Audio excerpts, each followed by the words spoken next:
Assalamualaikum, perkenalkan nama aku Rizky. Di video kali ini aku bakalan sharing pengalaman aku selama 9 tahun aku menjadi teller. Aku bakalan bagikan tips atau cara apa saja hal yang harus diketahui dan dipersiapkan basic-basic seorang teller pemula. Oke, jadi sebagai seorang teller pemula itu ada hal-hal yang harus dipersiapkan supaya nanti mungkin teman-teman yang mau jadi teller sekarang lagi training atau mungkin teman-teman nantinya ada keinginan menjadi seorang teller perbankan, teman-teman sudah mempunyai bekal gitu ya, atau udah mempunyai pandangan. Seorang teller itu ada simbol yaitu smart teller. Itu tuh singkatan yang artinya sigap, menarik, antusias, ramah, dan teliti gitu. Nah, sigap itu seperti apa? Sigap itu adalah ketika teman-teman teller itu menyambut nasabah yang datang gitu ya. Ketika teman-teman pertama kali memencet tombol antrian, ada nasabah datang, teman-teman itu harus sigap. Jadi harus sigap. Sigap itu adalah sikap badan yang tegap. Jadi gak boleh yang gini, gak boleh kelihatan yang malas gitu atau tidak terlihat sigap. Jadi seorang teller itu pertama harus sigap. Kemudian yang kedua adalah M-nya itu adalah menarik. Menarik itu adalah dari tampilan keseluruhan. Menarik itu yang pertama tentunya baju harus rapi gitu ya, kerudung kalau perempuan, terus riasan. Kalau laki-laki mungkin rambut harus disisir rapi, pakai pomade, terus gak boleh ada jenggot atau apa, jadi harus klimis gitu ya. Nah itu untuk yang menarik. Kemudian untuk A-nya itu adalah antusias. Jadi teman-teman teller itu ketika melayani nasabah itu harus antusias gitu ya. Antusias dalam artian harus semangat gitu, gak boleh loyo. Tekanan nada atau suaranya tidak tinggi, tidak rendah, harus cukup gitu ya, terdengar, dalam artian harus terdengar gitu. Jadi harus memberikan representasi dari diri kita yang antusias. Kemudian R-nya adalah ramah. Tentu saja ketika melayani nasabah, teman-teman tuh harus ramah gitu. Jadi nggak boleh yang judes, selamat pagi, bisa bantu, ya udah gitu ya. Atau selamat datang di BCA, selamat datang di BRI, judes gitu ya, nggak senyum. Jadi harus ramah, teman-teman tuh harus ramah, harus supel gitu ya. Kemudian T-nya adalah tentu saja ini modal yang paling utama adalah harus teliti gitu ya. Teliti, jangan sampai teman-teman itu banyak pikiran, tidur kurang, tidak sarapan, itu akan menurunkan kefokusan seorang, akhirnya nanti berujung resiko selisih gitu ya. Itu momok yang paling ditakutin di teller itu adalah kan selisih. Sebenarnya teman-teman harus mengetahui kenapa sih harus ada smart teller ini semboyan, tujuannya untuk apa. Nah tujuannya itu kenapa harus menerapkan semua teller itu harus mempunyai smart teller, customer experience-nya itu benar-benar terpuaskan gitu. Jadi ketika nanti setelah selesai bertransaksi di suatu bank akan puas, senang, dan akhirnya akan kembali lagi, akan menyimpan dananya di bank tersebut, kemudian akan menggunakan fasilitas-fasilitas yang ada di bank tersebut.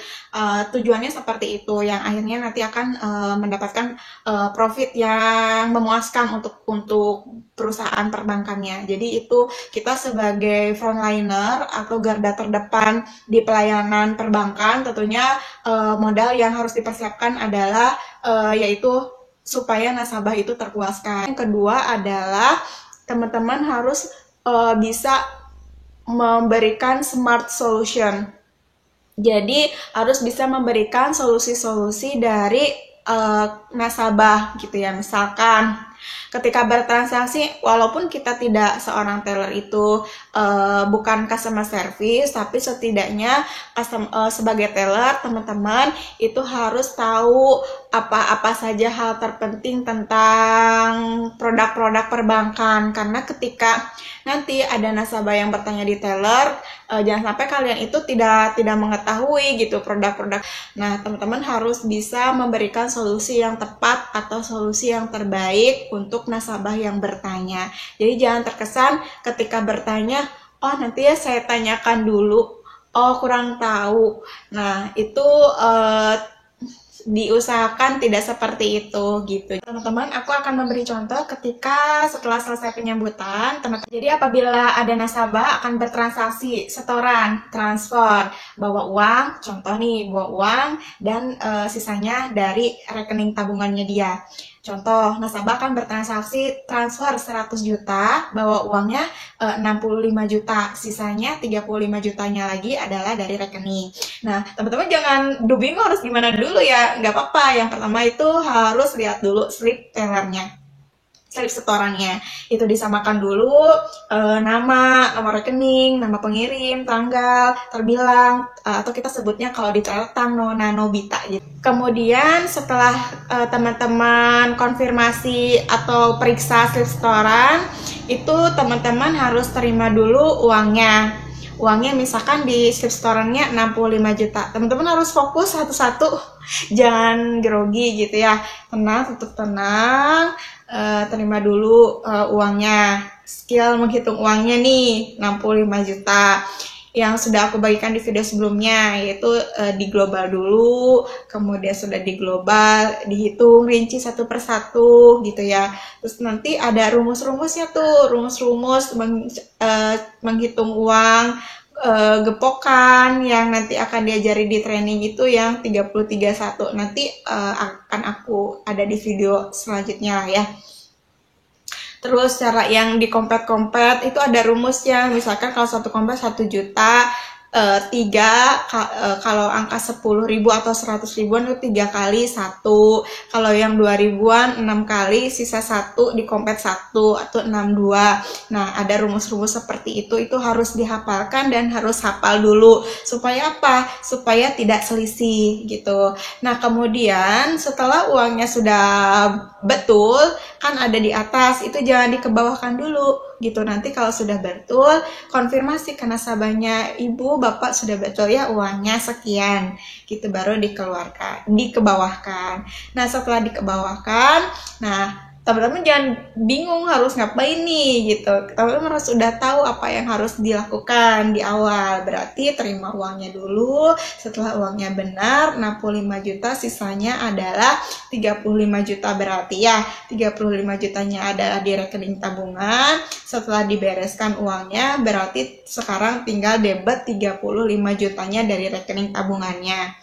Nah, di debit dulu seperti biasa. Kalau misalkan tanda tangannya sudah ada 2, berarti tanda tangannya harus 1 lagi di belakang untuk memastikan bahwa orang ini adalah orang yang sama. Kemudian dikonfirmasi untuk PIN-nya, diverifikasi juga KTP-nya disamakan dengan yang ada di komputer. Kemudian kalau misalkan lebih dari limit teman-teman teller, itu bisa minta supervisor untuk sama-sama verifikasi.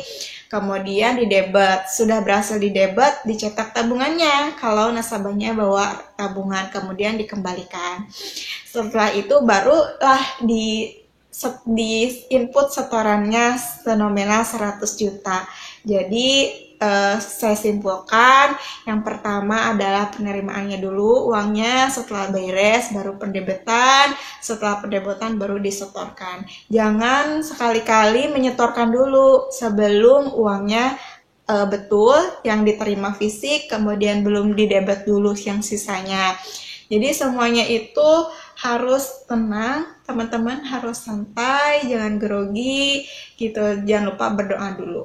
Kemudian untuk skill pengetahuan kode transaksi, saya sangat memahami ya, kalau di awal itu pasti tidak akan hafal semua kode-kode transaksi di aplikasi tersebut. Itu tidak apa-apa, banyak orang yang bawa teller pemula yang bawa buku catatan biar bisa lihat dulu. Itu kan jam terbang, nanti lama-lama bakalan hafal sendiri kode input transfer, kode input pendebitan, kode setoran gitu ya, kode cek, kode giro. Nanti teman-teman seiring berjalannya waktu pasti hafal kok. Nah, kalau sebagai basic pemula, teman-teman gak apa-apa bawa catatan atau bawa catatan kecil ditempel gitu. Jadi nanti setiap transaksi lihat dulu, dan harus gak apa-apa pelan-pelan aja dulu. Memang harus cepat di teller, tapi kalau untuk di seorang basic teller pemula itu pelan-pelan dulu gak apa-apa gitu. Nanti seiring berjalannya waktu baru kecepatan itu akan mengikuti setelah teman-teman sudah mengetahui, sudah ekspor. Itu biasanya 1 bulan atau 2 bulan, kalau yang ini udah cepet kok gitu, ngitung uangnya udah terbiasa gitu. Dan informasi atau tips cara hal yang diketahui sebagai basic seorang pemula. Terima kasih yang sudah nonton video aku. Jangan lupa like, comment, and subscribe ya, supaya aku bisa semangat untuk men-share ilmu-ilmu yang aku dapat ke teman-teman gitu, atau teman-teman bisa mengetahui pengalaman-pengalaman atau sharing-sharing motivasi tentang hal pekerjaan di bank dan di asuransi, juga mengikuti vlog aku di review makanan. Terima kasih udah nonton. Assalamualaikum warahmatullahi wabarakatuh. See you in the next video. Bye-bye.